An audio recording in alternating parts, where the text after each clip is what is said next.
From the dojo to the octagon, this is Budocast, your source for the latest in martial arts news, culture, and competition. From breaking fight results to evolving techniques, we cover it all. Let's get into it. Absolutely.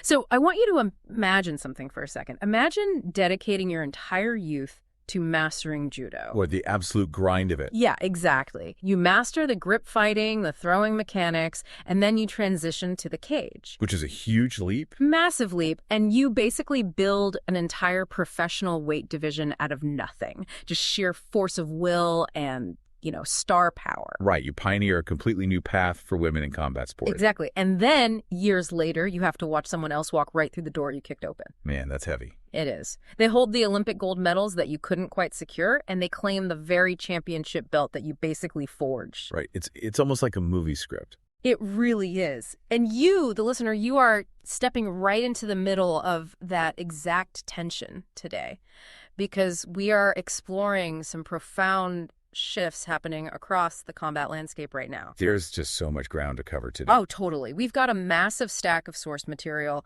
We're cracking this bitter, deeply psychological legacy dispute between two absolute Olympic legends. Which is just fascinating to break down. And we're also looking at the brutal reality of the weekend's UFC Perth card. Right. Examining the literal biomechanics of the damage that was inflicted there. Yeah, it got pretty dark. And then eventually we are going to trace the martial arts lineage all the way to Cambodia. To the ancient temples, right? Exactly. The stone-faced temples. We're going to add what combat actually means when it's stripped of the sport aspect and returned to its cultural roots. It's a huge contrast. It really is. Okay, let's unpack this. Starting with the ongoing war of words between Kayla Harrison and Ronda Rousey. Yeah, it's a rivalry that is really defined by its asymmetry, which is, it's what makes the psychology behind it so gripping. Right. Because they aren't exactly peers in the traditional sense, are they? Not at all. Yeah. I mean, we are looking at two women who share a foundational background in Olympic judo, sure. But their trajectories are separated by a pretty distinct gap in eras and rule sets and just public perception overall. So let's get into that judo pedigree first, right? Yeah, to understand the friction, we really need to look at the medals. Ronda Rousey won a bronze medal in 2008. In Beijing. Right, in Beijing. And look, that was a monumental achievement for American judo at the time. Huge deal. For sure. But then Kayla Harrison enters the picture, right? Exactly.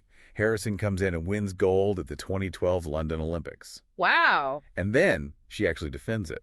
She wins gold again at the 2016 Rio Olympics. Which is just, mathematically, Harrison eclipsed her on the Olympic stage. There's no debating that. Right. On paper, it's clear cut. But I want to dig into the why here, because it feels like there is some major context missing when we just, compare the medals side by side. Oh, absolutely. There's a massive asterisk regarding how the sport was played. Right, because between 2008 and 2012, the International Judo Federation, the IJF, they instituted these massive rule changes, didn't they? They did. They specifically banned leg grabs. Wait, completely banned them? Completely.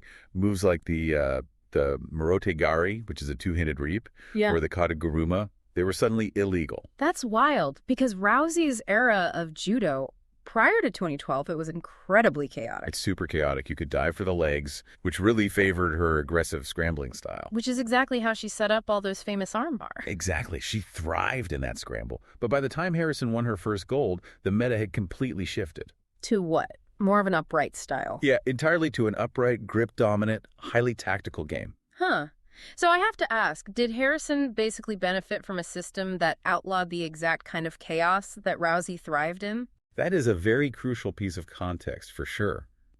The IJF rule changes fundamentally altered the sport's biomechanics. Right. By removing direct attacks to the legs, judo became heavily reliant on what they call kumikata. Kumikata, which means grip fighting, right? Exactly, grip fighting.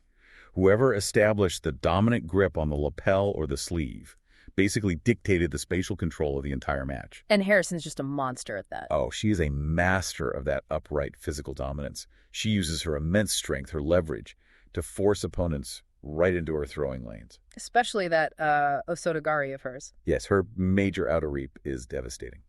Rousey, conversely, she was a submission specialist. Right, she wasn't necessarily throwing you clean over her head for the ippon every time? No, she thrived in the transitional moments between the actual throw and hitting the mat. Got it. So yes, Harrison absolutely maximized a modernized, slightly more restrictive rule set. But, I mean, that doesn't negate the sheer dominance required to win back-to-back golds, right? Not at all. It's incredibly difficult either way. But the friction arises because this dynamic has completely bled over into mixed martial arts. Well, 100%.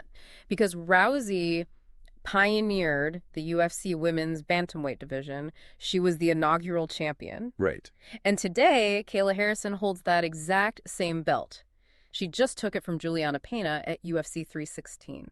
Which sets up an incredible narrative loop, if you think about it. It really does, especially since Harrison is expected to fight Amanda Nunes later this year. Which is the ultimate twist. Right, because Nunes, as anyone listening knows, is the fighter who brutally dismantled Rousey. She basically ended Rousey's competitive MMA career in, what, under a minute? Yeah, it was shockingly fast. So if Harrison beats the fighter who vanquished Rousey, I mean, it closes the argument on paper, doesn't it? It definitely does. And Harrison knows exactly what she is doing with this narrative. She's playing it perfectly. During a recent interview, they actually asked her about Rousey's aggressive posture towards her. Right, and what did she say? Well, Harrison just smiled. She said, I can't imagine what it would be like for someone to come in and beat everything I've ever done. That would probably be hard. Oh, man. What's fascinating here is the sheer raw psychological tension underlying that quote. It's so patronizing, but also kind of objectively true. Right. I mean, think about the architecture of an athlete's ego, specifically a pioneer's ego. Yeah. You break the ground, you suffer all the initial pushback from a skeptical public. Because back then, Dana White said women would never fight in the UFC. Exactly. And you build the infrastructure of a whole division out of your own sheer star power. Rousey built her entire identity on being the trailblazer. The untouchable queen of the sport. Right. So to watch another judoka take the Olympic shine and then take the UFC belt. And now prepare to fight the woman who ended your career. It strikes at the absolute core of her legacy. It has to hurt. To visualize this, I was thinking about it like a tech company. Okay, how so? Well, Rousey was like the first generation smartphone, right? Oh, I like that. She completely changed the world. She was revolutionary. But, you know, by today's standards, she was a bit clunky. Right. She had some glaring flaws in her operating system. Exactly. Specifically, her striking defense. Her head movement just wasn't there. Very true. But Harrison, she is the latest generation model. She is sleeker. She operates on a highly refined system, and she doesn't have those massive defensive liabilities. Yeah, she's a much more complete mixed martial artist. Right. But she is still built on the exact same underlying architecture that Rousey invented. That is a perfect analogy. So the frustration for Rousey must be that no matter how good the new model is, it literally wouldn't exist without the prototype. For sure. So do you think Harrison owes her more grace here, considering she wouldn't even have these current financial opportunities if Rousey hadn't forced the UFC's hand? Well, I frame that dynamic as the pioneer's tax. The pioneer's tax. Yeah. It's the reputational, emotional, and physical toll that is basically exacted on the person who goes first. Oh, that makes sense. Rousey paid that tax heavily. She took the media scrutiny. She carried the weight of an entire gender's viability in the sport. And she took the really brutal knockouts at the end, too. Exactly. Now, Harrison recognizes the debt to a certain extent. If you look at the sources, she explicitly states, if it weren't for her, for sure, I wouldn't be where I'm at. I wouldn't have a job. Okay, so she does admit that. She does. But acknowledging the historical debt is very different from conceding athletic superiority. Right. Thanks for the job, but I'm still better than you. Precisely. Harrison is systematically separating the historical importance of the pioneer from the tangible, modern athletic achievements we see on paper today. And she draws a very, very hard line when analyzing their current trajectories, too. Oh, yeah. She did not hold back. No, she threw some incredibly sharp barbs regarding Rousey's upcoming fight. Right. The Netflix event. Yeah, for some context for the listener, Rousey has scheduled a comeback fight against Gina Carano. It's going to be broadcast on Netflix on May 16th. Which is a whole other crazy storyline. It is. And Harrison was just blunt about it. She said, the part that bothers me the most about Ronda is at one point, she was a real athlete. She was really trying to chase greatness. Ouch. I know. And then Harrison points out these glaring statistics. She says, you know, Rousey hasn't fought in 10 years, and she's coming off 2 devastating knockout losses. Right, and Carano hasn't fought in 17 years. 17 years, and she's in her 40s. So Harrison's conclusion was just simple. She said, I'm chasing greatness, you're chasing money, we're different. Man, it is a harsh assessment, but it really forces an examination of the economic life cycle of a fighter. How do you mean? Well, the transition from chasing greatness to chasing security is just inevitable. Combat sports, exactive, a permanent physical toll on the body. Yeah, you can't be at your peak forever. Exactly. In their 20s, fighters are fueled by legacy. They want the belt. But as the bodily damage accumulates and their earning window starts to close, Priorities shift. they have to shift. There is this romanticized notion among fans that martial artists should only ever fight for honor and glory. Right, the whole samurai mindset. Yeah, but Rousey and Carano recognize their names still hold immense value, especially as streaming platforms like Netflix are entering the live sports arena. Netflix is just throwing money around right now. They really are. They view these events as subscriber retention tools. They are completely untethered from the traditional pay-per-view buy rate models that the UFC uses. Which means they can afford to overpay the talent. Exactly. Because of that, the payouts are just astronomical compared to standard fighter purses. The numbers and the sources back that up completely, too. Rousey actually revealed that her base pay from MVP MMA... That's the promotion handling the Netflix event, right? She said her base pay is 4 times higher than what she was making during her absolute peak in the UFC. 4 times. That is staggering. It's wild. When a streaming giant subsidizes the event as a loss leader, the fighters finally get a massive slice of the pie. But that creates massive friction with the active roster. Huge friction. Khamzat Chimaev, who was fighting at UFC 328, he recently ripped into Rousey over this. Yeah, he called her ungrateful regarding her complaints about UFC fighter pay. He essentially argued that she made millions while other current fighters are struggling to get by. But, I mean, I have to push back on Chimaev's logic here. Why is that? Does a current active fighter really understand the equity a pioneer brings to a promotion? That's a fair point. Like, Rousey was generating millions of pay-per-view buys globally. She was mainstream. Chimaev is a massive star, sure, but he isn't carrying the entire financial weight of a company the way Rousey did back in 2015. Right, and that is exactly the generational divide regarding compensation. They just see it completely differently. Chimaev represents the grueling grind of the current roster. He looks at Rousey's wealth and feels her complaints are just completely out of touch with today's reality. But Rousey, having been at the absolute pinnacle, she understands the disparity between the raw revenue she generated for the company and the actual percentage she got to take home. Which was probably tiny in comparison. Exactly. She's comparing her pay to her generated value. Chimaev is comparing her pay to his current everyday reality. Both are valid economic perspectives, really. They are, but they clash heavily. But, what underpins all of this financial debate is the reality of the human body. Which is rapidly catching up to both Rousey and Harrison. That absolutely is. Here's where it gets really interesting, because for all this debate about legacy and money, the irony is that both of their careers might be coming to an abrupt end very soon. Right, for very different reasons. Yeah. Rousey has explicitly stated that after this Netflix fight with Carano, she's done. She wants to focus on having more children. A clean break? But Harrison, who's currently holding the belt and theoretically at her absolute physical peak, she is also facing a ticking clock. A very serious one, yeah. The sources detail that Harrison recently underwent emergency neck surgery. Which is a terrifying phrase. Emergency neck surgery is a nightmare phrase, especially for a grappler. To understand the severity of that, you have to look at the biomechanical stress that judo places on the cervical spine. It's just decades of being yanked around. Literally decades. Decades of being pulled down by the lapel, resisting heavy throws, bridging on your head on the mat. It often leads to severe herniations. Where does that usually happen? Typically in the C5 and C6 vertebrae right in the neck. And when a fighter requires emergency intervention, it usually indicates radiculopathy. What does that mean, practically? It means a herniated disc is actually compressing a nerve root. It causes numbness, weakness, or this awful radiating pain all the way down the arm. Oh, wow. Yeah. For a fighter like Harrison, who relies entirely on crushing grip strength to implement her game, compromised cervical nerves are basically career-threatening. And that surgery entirely changes her relationship with the sport, doesn't it? It forces her hand. Right. She actually issued a direct ultimatum. She stated she will walk away from the bantamweight belt entirely after the Nunes fight unless the UFC creates a featherweight option for her. 145-pound division. Exactly. And honestly, this makes perfect physiological sense. Oh, absolutely. Because if you have cervical spine issues, the absolute last thing you want to do is undergo a massive weight cut, down to 135 pounds. It's incredibly dangerous.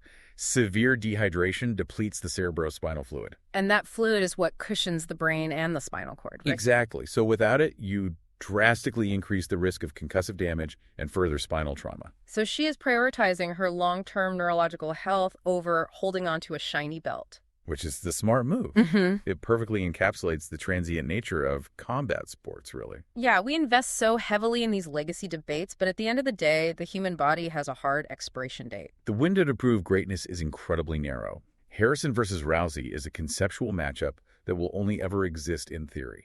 It's all dictated by aging joints, surgical interventions, and, the uncompromising economics of the fight game. The body always keeps the score. It really does. Yeah. So we are going to pivot from these legacy discussions and examine the actual physical destruction happening in the cage right now. Which was on full display this weekend. Yeah, we're going to look specifically at the biomechanics of the damage inflicted at UFC Perth. But before we get into the anatomy of a knockout, let's hear from our sponsors. That's good. Before we dive deeper, shout out to our sponsors. First up, Elite Sports, leaders in premium fightwear for BJJ and MMA. Whether you're rolling or striking, they've got gear built to move with you. Check them out at elitesports.com. And if you're a school owner looking to optimize your dojo's performance, you need to check out Lotus by Open Black Belt. It's the ultimate management software for tracking ranks, attendance, and billing. They're currently offering a free trial to our listeners. Streamline your business so you can spend more time on the mats. Visit openblackbelt.com to start your trial today. You can find links for both in the show notes. And if you've got a story, news tip, or question, send it to us at budocast.com. Okay, so the transition from discussing surgical interventions to analyzing the live-action results of UFC Perth, it is a grim but necessary one. It really is. The Perth card was basically a masterclass in the brutality of this ecosystem. Let's examine the heavyweight clash first. We had Louie Sutherland taking on Tai Tuivasa. Which was a massive late-notice change. Right. Sutherland, a 31-year-old British fighter, stepped in to fight Tuivasa, who is a terrifying heavy hitter, on just 1 week's notice. Because Sean Sharaf pulled out. Okay, 1 week to prepare for Tai Tuivasa. And to appreciate the magnitude of this, you really have to look at the result. Sutherland didn't just survive. He absolutely dominated. It wasn't even close. No, he secured a unanimous decision, and all three judges scored it 30-26. The 10-8 round in there somewhere. Yep. He completely controlled a veteran heavyweight, taking his own record to 11-5. And in his post-fight interview, Sutherland remarked, "I'm a big fan of Tai, so to get a win over him is bittersweet, and it feels like a changing of the guard." Man, changing of the guard. For Tuivasa, that phrase is basically a career death knell. It really is. Because this was his 7th successive defeat. 7 consecutive losses in the heavyweight division. I mean, that means you have absorbed a life-altering amount of concussive force. Exactly. Tuivasa's future is incredibly uncertain right now. And it highlights how rapidly a fan favorite can be relegated to basically just being a stepping stone. It happens fast in this sport. But I want to focus on Sutherland's path here, too. Because his journey to this win was complete chaos. He's had a really rough go lately, hasn't he? Yeah. His planned debut in Perth last September canceled on 24 hours' notice when his opponent withdrew. Brutal. Then he eventually debuts on 10 days' notice against Walter Walker and loses. Right. He fights again in his home city against Brando Pericic and loses again. His UFC tenure was literally hanging by a thread. And then the phone rings. Right. He gets a call to fly to Australia in 7 days to fight Tuivasa. If we connect this to the bigger picture, it really exposes the mechanics of the short notice economy in MMA. The short notice economy. I like that phrase. It is a totally predatory ecosystem. Fighters on the fringe of the roster are gambling their neurological health and their records on another man's illness or injury. Just hoping for a spot. Exactly. But there is an interesting psychological and physiological phenomenon that occurs here. What's that? Well, think about a traditional 8-week training camp. A fighter undergoes a grueling periodization schedule. Right, the peak and the taper? Yeah. They endure intense sparring, heavy weight cuts, and a massive cortisol load, which is the stress hormone, as they just obsess over their opponent's tendencies for 2 solid months. I was actually just thinking about that. Does the sheer chaos of a 7-day notice actually provide a weird biomechanical or psychological advantage? It definitely can. Because you bypass the overtraining phase, right? Your central nervous system isn't completely fried from 8 weeks of sparring trauma. Exactly. Sutherland didn't have time to sit around and overthink Tuivasa's knockout power. He just reacted. You just show up and fight. Precisely. You surrender to the chaos, the pressure of perfection is removed, because the public expectation is that you are quite literally stepping off the couch. If I lose, well, I had a week. Exactly. Sutherland relied purely on his base instincts and a fresher central nervous system. He bypassed the anxiety and the physical breakdown of a camp. He essentially cashed a lottery ticket bought with Sean Sharroff's withdrawal. He did, and in doing so, he likely ended the UFC career of the man standing across from him. Yeah, that zero-sum reality was on full display in the main event, too. Oh, man. The main event was stunning. Carlos Prates absolutely derailed the homecoming of Jack Della Maddalena. He spoiled the whole party in Perth. He really did. And I want to break down the exact mechanics of this finish, because Prates didn't just land a lucky punch, he systematically dismantled a former welterweight champion. It was surgical. In the third round, Prates drops him with a leg kick, follows up with heavy elbows, and forces the referee's stoppage. Let's look at the anatomy of that leg kick, because it's terrifying. It really is. We are talking about a targeted strike to the calf, specifically hunting the peroneal nerve. The evolution of the calf kick has completely rewritten MMA striking defense over the last few years. How does Prates throw it differently? Well, Prates utilizes a Muay Thai roundhouse mechanic, right? But instead of aiming for the muscular thigh like the old days, he drops the trajectory to strike the lower leg, just below the knee. Right on the calf muscle. But it's deeper than the muscle. Mm. The common peroneal nerve wraps right around the fibula bone near the surface of the skin. Oh, so it's super exposed. Very exposed. When a conditioned shin bone strikes that exact nerve with rotational force, it essentially severs the electrical signal from the brain to the foot. It just shorts out the circuit. Literally. Yeah. The fighter experiences what we call drop foot. They physically cannot lift their toes or support their own body weight. Which is exactly what happened to Della Maddalena. He just collapsed. Right. Prates shut down the electrical grid in his leg, rendering him completely immobile and defenseless against those finishing elbows on the ground. And Prates is cementing a very specific reputation with these finishes. The sources note he stopped Leon Edwards at UFC 322 earlier. Yeah, he is becoming a legitimate giant slayer. He's utilizing precise biomechanical targeting to shut down the division's absolute elite. It's incredible to watch, but man, the physical toll across the sport this weekend was staggering. It really was, and it wasn't just Perth either. Right, there were other events. Yeah, Shamil Gaziev was rushed to a hospital after a knockout loss to Brando Pericic just to monitor for brain trauma. Which is always scary to hear. And then, at Karate Combat 61, Larissa Pacheco landed what the sources described as a tomahawk knockout on Julia Stasiuk. A tomahawk knockout. Yeah. Can you explain the mechanics of a tomahawk KO? Because honestly, it sounds devastating. It is exactly as devastating as it sounds.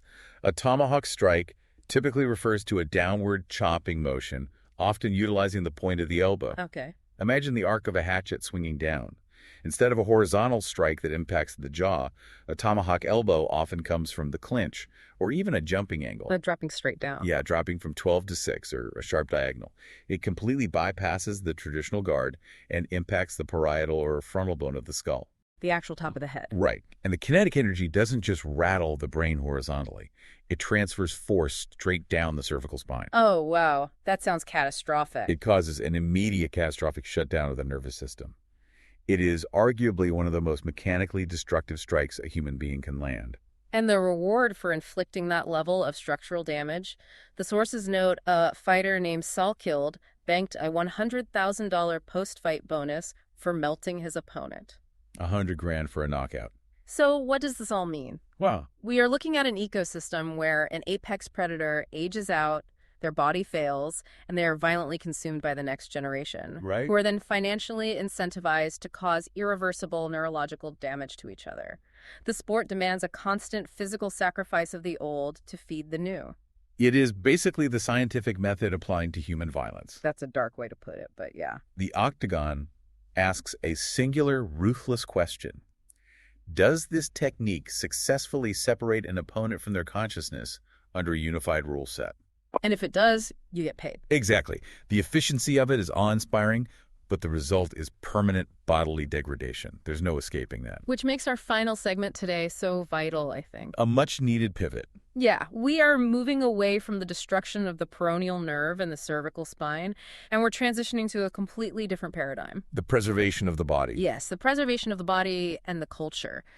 We are heading to the UNESCO-listed Angkor Archaeological Park in Siem Reap Province, Cambodia. To the northern area, the Bayon Temple specifically. Right, because this past Thursday, a massive Cambodia-China martial arts performance took place right there. And the visual contrast alone, compared to what we just talked about, is jarring. Totally different worlds. You trade the blood-stained canvas and the chain-link fence of an arena for the ancient smiling stone faces of the Bayon Temple. It sounds beautiful. It was. You have a joint performance showcasing centuries-old traditions.